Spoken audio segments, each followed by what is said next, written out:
You done? Yeah.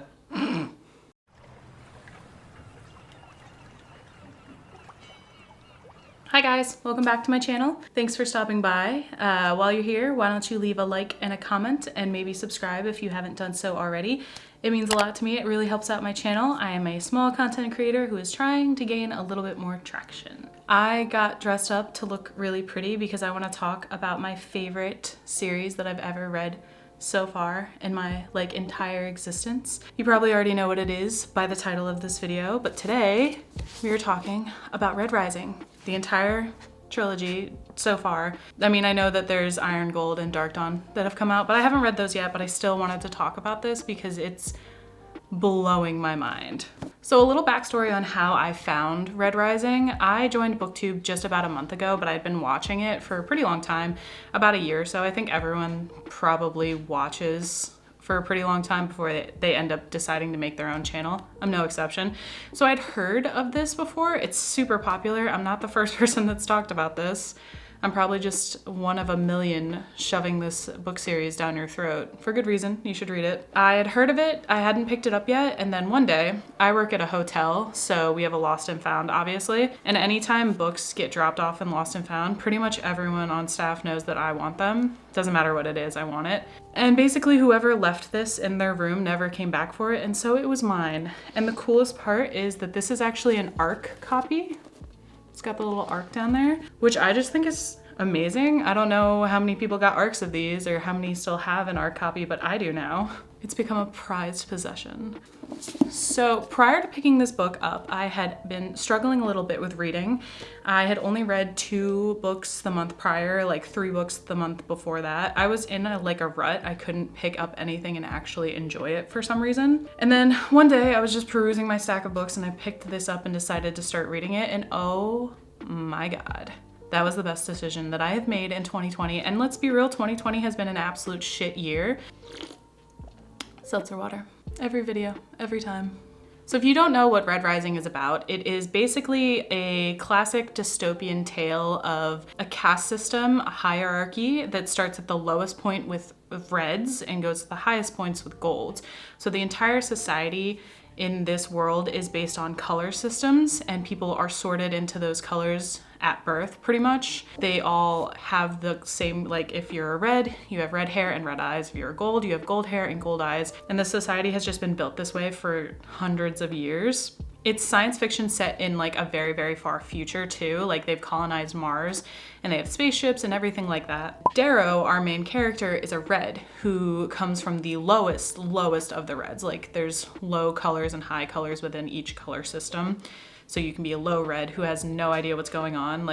All of the reds just think that they're there to mine Mars so that people can come and live on Mars when people have already been living on Mars. Darrow is a helium miner who operates the drill that digs down into Earth, digs down into Mars. He's about as oppressed as you can possibly imagine. One day, and this isn't a spoiler because it's literally in the description of the book, but one day Darrow's wife is hung for treason because she sings a song that disrespects the Golds. And after she is hung, he is recruited by the Sons of Ares, which is a Red Rising anarchy group, basically, who want to overthrow the Golds, which are the highest of the caste system. And Red Rising basically just follows Darrow's story. The Red Rising, the first book, just follows Darrow's story as he begins his journey into that.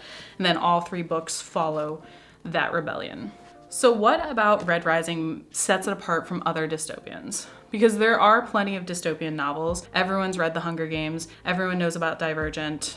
All of those other kinds of books. So what makes Red Rising so different and so fresh and new and interesting? And I'm gonna go ahead and say it's the characters 100%. Pierce Brown has a craft with characters that is unlike anything that I've ever read before. The characters in these books are so realistically human and flawed and wonderfully written. They are just so addictive to read about because you see them go through an arc in every single book. Darrow at the beginning of this book is completely different at the end. And you have Darrow in Golden Sun, completely different at the very end of Golden Sun.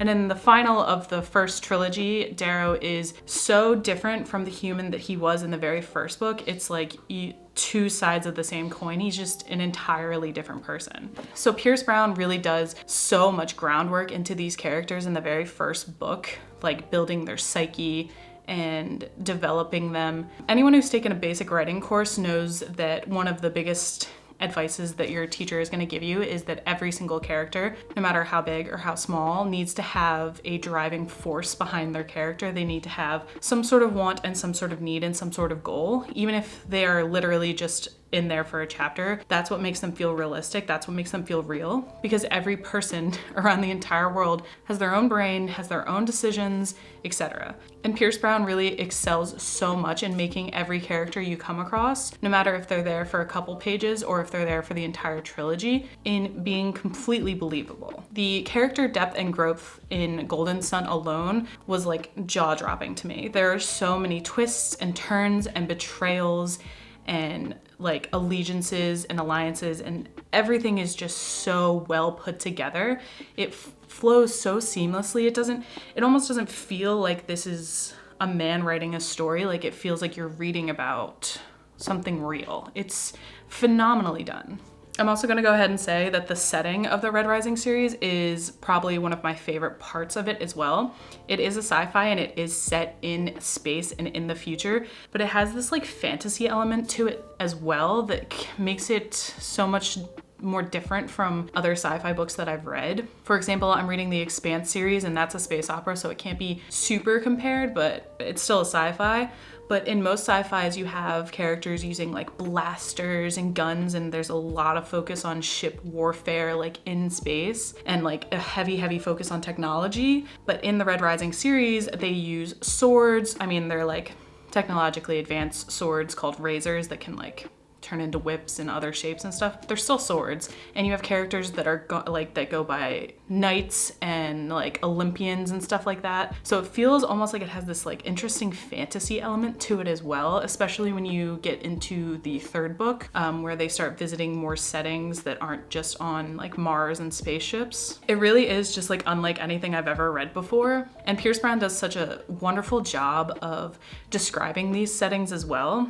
He really throws you into the action. Like in the first book, when we're introduced to Darrow and he is in his like miners camp and whatnot, he just starts talking and telling you everything as if you already know what all of this stuff is. And usually that kind of can be a little off-putting to me, but I felt like it really gave me some sort of connection to Darrow and his setting right away. Like there was no like preamble. There's no reason for Darrow as a narrator to give us the backstory on every single thing or like explain every single thing, because that's not his story. So I really enjoyed that aspect as well. I think the setting really pulls this book together. One of the things that I loved about reading all three of these books, especially in the same year, sometimes it takes me a really long time to read series, but I read these almost back to back, was the very noticeable like improvement in writing. It is so wonderful to read the first book by an author and then read his second and his third and see the way he is slowly honing his craft and becoming a better writer with every story. That's something that everybody wants. If you start reading an author from their very first book and then continue reading with them, you want to see them get better and develop and just improve upon their craft. And I can say with no hesitation whatsoever that Pierce Brown is a phenomenal writer, and it only gets better. In the first book, he has this sort of like blunt and to the point sort of writing style that reminds me a lot of Suzanne Collins, where it's like short, choppy sentences, not a lot of emotion put behind it, and just very to the point, which is a writing style that I don't usually connect with, so it was kind of hard to get into this at first, but it started to improve. And then when we move on to the second one, I finished the first chapter and was blown away by how different the writing style was. It was very clearly still the same author, like Pierce Brown is Pierce Brown no matter what. He has a very interesting writing style, but it was just taken to like a different level. It was like, you know, you went from English 101 to like English 102, and then this book was like advanced literature. It was so good. Just his like prose and his stylistic choices in writing, it was like he slowly became untethered from the foundation of his writing skills and just starts succeeding and going farther and getting better and getting better. Oh man, it was so good. And I loved going on that journey with his writing. So one of the things with all three of these books that really stand out to me is that I loved every ending. Like, I loved the ending in Red Rising. The ending in Golden Sun made me want to drink and pass out and cry. And then this ending did make me cry.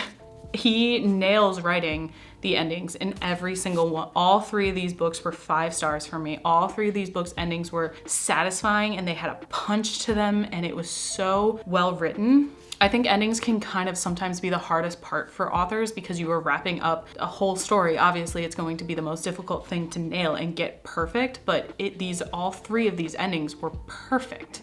All 3 of these endings made me feel something. All 3 of those endings made me want to continue, except for Golden Sun, which made me literally afraid to pick up Morningstar. But then I picked up Morningstar anyway, and I loved it, and it was 5 out of 5 stars. So I wanted to make this spoiler free, so I'm not gonna talk too much about the plot, but I am gonna talk about the characters a little bit more in depth too. My favorite character of all time in the entire series was Severo, easily. He went through so much development, and in the 3rd book was like open and vulnerable at some points, and just I loved seeing it. I also really, really love Cassius. I was talking with my friend Emmanuel as soon as I finished this book. I like messaged him on Facebook and was just like, I don't know what to do with myself now. And he brought up Cassius, and I just think that Cassius is a perfect example of the way Pierce Brown writes a character arc, because all 3 books, every single character changes in a significant and really beautiful way. Maybe not beautiful, some characters in these books are pretty evil, but Cassius undergoes such a long and epic and struggling character arc. It's such brilliant writing to show this character from our very first introduction to him to our very last scene with him is so emotional. I think this series does have some flaws here and there, none that are like super standout to me that are like, something that would make you want to turn away from the book. The only thing that I would say is that Pierce Brown created such an epic saga with 3 books alone. I mean, he's continuing it, and like I said, I haven't read the other 2 books that he's put out yet. I plan to, but I haven't. But he's created such a huge world, and in that world is such a vast amount of characters that he's introduced us to and made us care about, that in the 3rd book, I kind of felt like it was a little bit lacking in those other characters. So by the end of Morningstar, the last book, I was kind of like, where are these other characters that you introduced me to? I kind of want to know what happens to them too. I care so much about them as well, but no book series is perfect. All right, I didn't want to make this a super long video because I wanted to make it short and cute and sweet, and I really, really, really, really, really, really, really, really want you to read this series, and I want you to talk to me about this series because it is my favorite thing I've ever read, ever, probably. But in conclusion, I think that this is a phenomenal series if you are really looking to read more dystopian and you don't want to read, youngish dystopian. These are classified as young adult, but I don't really think of them as young adult, honestly. I think they lean way more towards adult. But if you are looking for a good sci-fi, dystopian, almost fantasy, and you want to get really invested in characters and you want to really get invested in plot, these are fantastic books. I know everyone talks about them. I know I'm not the only person in the entire world that loves these books, but I had to make this video. I've been loving sit-down videos from all of my small content creator friends, watching all of their videos where they just discuss a single subject or something, so I wanted to hop on that train. Okay, so that's it from me for now.